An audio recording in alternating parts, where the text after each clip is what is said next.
Hello everyone, आज के इस वीडियो में हम करने वाले हैं बीकॉम फर्स्ट ईयर के कॉर्पोरेट अकाउंटिंग का जो फर्स्ट चैप्टर है इशू ऑफ शेयर्स, उसका 11th प्रैक्टिकल क्वेश्चन। ओके, जो ये क्वेश्चन है वो forfeited of shares issued at par से रिलेटेड है। ये एक टॉपिक है। इसमें हम क्या करेंगे, जो भी शेयर होल्डर हैं वो शेयर्स पे अमाउंट पे नहीं करते, उनके शेयर फॉरफिट करके और उनको आगे इशू कर देंगे। Okay, so let's start with the first 11th practical question. X Limited was registered with an authorized capital of 2 lakh shares of rupees 10 each. It purchased assets of Y Limited for 3 lakh and issued fully paid shares for purchase consideration. इसमें क्या है, एक x limited है वो register हुई है 2 lakh shares से and 10 rupees each है उनकी वैल्यू। इट परचेज एसेट्स, जो एक्स लिमिटेड है वो एसेट्स परचेज करती है वाई से, कितने की, 3 लाख की। ओके, वो और उनको वो पेमेंट नहीं करती, जैसे हमने लास्ट क्वेश्चंस में किया था ना, उसी के अकॉर्डिंग है ये। वो पेमेंट नहीं करी, वो उनको शेयर इशू कर देती है उनकी जो भी उनकी परचेज कंसिडरेशन होती है उस पर। And it also invited applications for 120 shares payable as under. And ये कुछ एक्स्ट्रा वो इशू कर रही है शेयर, मींस उनको जो रिमेनिंग शेयर्स होंगे वो दे रही है, और जो ये शेयर इशू कर रही हैं वो इन पे वो कैसे मंगवाएंगे अमाउंट। 2.5 रुपीज़ वो एप्लीकेशन पे मंगवा रही हैं, 2.5 अलॉटमेंट पे मंगवा रही हैं एंड 2 रुपीज़ फर्स्ट कॉल पे, एंड जो लास्ट फाइनल कॉल है वो 3 रुपीज़ की रहेगी। इसमें नेक्स्ट क्या दे रखा है, एक पर्सन है सरकार who had been allotted 400 shares failed to pay the final call। एक पर्सन है जिसको हमने 400 शेयर हैं वो दिए थे, बट वो फाइनल कॉल पे नहीं की उन्होंने, and his share were forfeited and reissued at 8.5 rupees as per share fully paid up. और हमने उनके शेयर फॉरफिट कर लिए और आगे री इशू कर दिए। री इशू कितने पे किए हैं, 8.5 पे किए हैं, मतलब जो हमें इसमें लॉस हो रहा है 1.5 का। Okay, and pass the necessary entries. तो हम स्टार्ट करते हैं। इसकी फर्स्ट एंट्री क्या होगी, फर्स्ट हम इसमें जो भी हमने परचेज़ किया है जिससे सामान, उसकी एंट्री करते हैं। एसेट्स हमने परचेज़ की है ना 3 लाख की। ओके, उसके अकॉर्डिंग हम एंट्री करते हैं। सो फर्स्ट एंट्री क्या होगी, आपने एसेट्स का डेबिट करना है। मैंने गलती से बिल्डिंग लिख दिया था। एसेट्स का डेबिट आ जाएगा टू वेंडर। वेंडर कौन होता है, जिसको हमें पेमेंट करनी है। ओके, वाई लिख रखे है ना ब्रैकेट में, जिनसे हमने सामान खरीदा है वो आ जाएंगे 3 लाख। उसके बाद में हम इनको शेयर इशू कर रहे हैं, तो हम इनकी जो भी मतलब ये लाइबिलिटी है वो शेयर कैपिटल में ट्रांसफ़र कर देंगे। वेंडर अकाउंट डेबिट हो जाएगा to share capital account 3 lakh. उसके बाद जो हमारे रिमेनिंग शेयर रह गए, कुछ शेयर तो हमने इनको इशू कर दिए इनकी परचेज कंसिडरेशन के लिए। उसके बाद जो रिमेनिंग शेयर्स रह रहे हैं उनकी हम एंट्रीज करेंगे।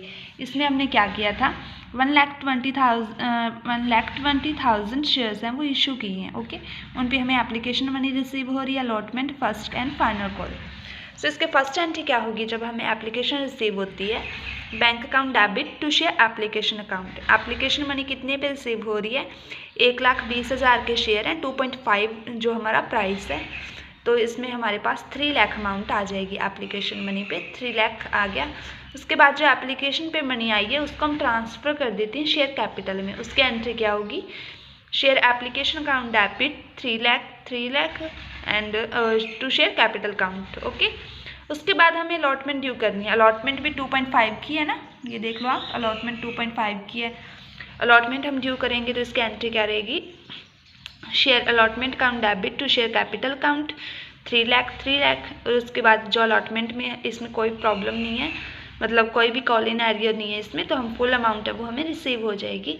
Bank account debit to share allotment account. Okay, उसके बाद हमें फ़र्स्ट कॉल ड्यू करनी है। फ़र्स्ट कॉल पे हमारे पास 2 रुपीज़ हैं। ओके, फर्स्ट कॉल 2 रुपीज़ पे हम ड्यू कर रहे हैं, तो इसके एंट्री क्या होगी, share first call account debit and to share capital account. इसका आ जाएगा 240। ओके, उसके बाद जो हमें फ़र्स्ट कॉल है वो तो फुली रिसीव हो रही है, इसलिए हम इसके एंट्री कर देते हैं bank account debit to share first call account. उसके बाद लास्ट में हमें फाइनल कॉल ड्यू करनी है। ओके, फाइनल कॉल ड्यू हम कितने पे कर रहे हैं, share final call account debit to share capital account 1,20,000 share थे और 3 रुपये हम इस पर मंगवा रहे हैं। तो ये आ जाएगी टोटल अमाउंट 3,60,000 की, 3,60,000। उसके बाद एक पर्सन है, वो हमें फाइनल कॉल पे 400 शेयर है उसके पास, ये देखो 400 शेयर है उसके पास, वो हमें फाइनल कॉल नहीं दे रहा। तो इसकी हम एंट्री कैसे करेंगे? सबसे पहले हम बैंक अकाउंट डेबिट करेंगे टू शेयर फाइनल कॉल। इसमें जो एक पर्सन है वो 400 पे हमें 3 रुपीज़ नहीं दे रहा, मीन्स जो 1200 रुपीज़ हैं वो हमारे पास नहीं आ रही।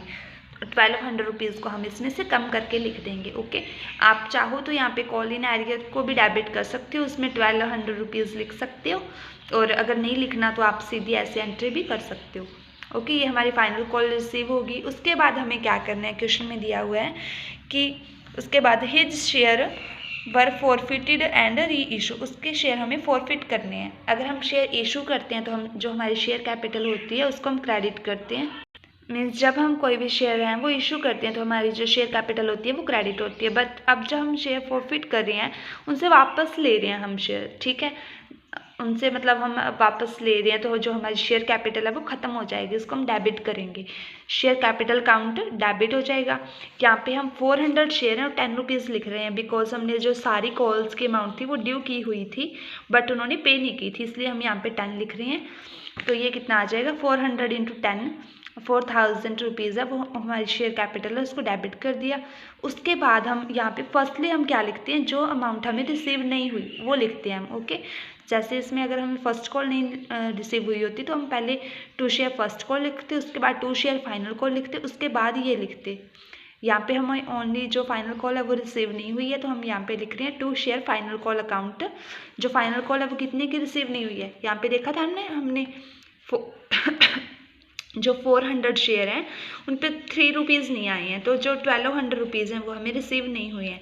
और इसके अलावा जो हमें अमाउंट रिसीव हो गई, जो मतलब हमने एप्लीकेशन में आ गई, अलॉटमेंट में फर्स्ट कॉल में जो हमें रिसीव होगी, वो हम फॉरफिट में ट्रांसफ़र कर देंगे टू शेयर फॉरफिचर अकाउंट। इसमें कितना आ जाएगा, 2800।